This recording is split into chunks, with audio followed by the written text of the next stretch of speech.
Matthieu 17, la réponse de Jésus, verset 20. C'est à cause de votre incrédulité, leur dit Jésus. Je vous le dis en vérité, si vous aviez de la foi comme un grain de sénévé, vous diriez à cette montagne, transporte-toi d'ici là, et elle se transporterait. Alors, rien ne vous serait impossible. Rien ne vous serait impossible. Alors, jusqu'au verset 20, Jésus explique que c'est un problème de foi. Voilà. Donc, la foi a des dimensions. Ta foi n'est pas la même foi que ton voisin et l'autre sur Internet. Et ma foi n'est pas la même que la tienne.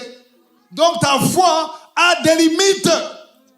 Il y a des choses que moi je peux prier et toi tu ne peux pas prier. Ou l'autre peut prier, toi tu ne peux pas prier. Amen. Maintenant Jésus leur explique avec votre niveau de foi, donc ça ne peut pas marcher. Il faut avoir une plus grande foi. Alléluia. Amen. Mais ça ne c'est pas tout. Le jeûne te permet de faire des choses qui dépassent ta foi. Waouh, vous n'avez pas compris. Il y a des choses que tu peux faire avec ta foi. Mais il y a des choses que ta foi ne peut pas faire.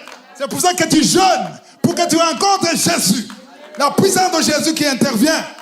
Et il va déployer un ange qui va faire ce qui dépasse ta foi. Alléluia. Parce que quand tu jeûnes, ça dit que moi je dépose, Seigneur, je dépose, moi je ne peux plus. Mais c'est toi, je veux que tu interviennes. Amen. Alors, mais il a ajouté quelque chose. Dis à ton voisin, il faut bien lire le verset 21. Alléluia. Verset 21. Le plus important. Mais cette sorte de démon ne sort que par la prière et par le jeûne. J'aime les versets qui commencent par mais.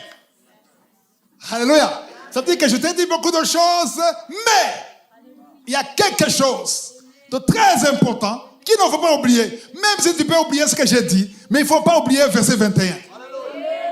Cette sorte de démon, cette sorte de quoi? De problème. Il y a un problème que tu as, l'autre a un problème, mais ton problème nécessite plus que la prière, plus que la foi. Amen.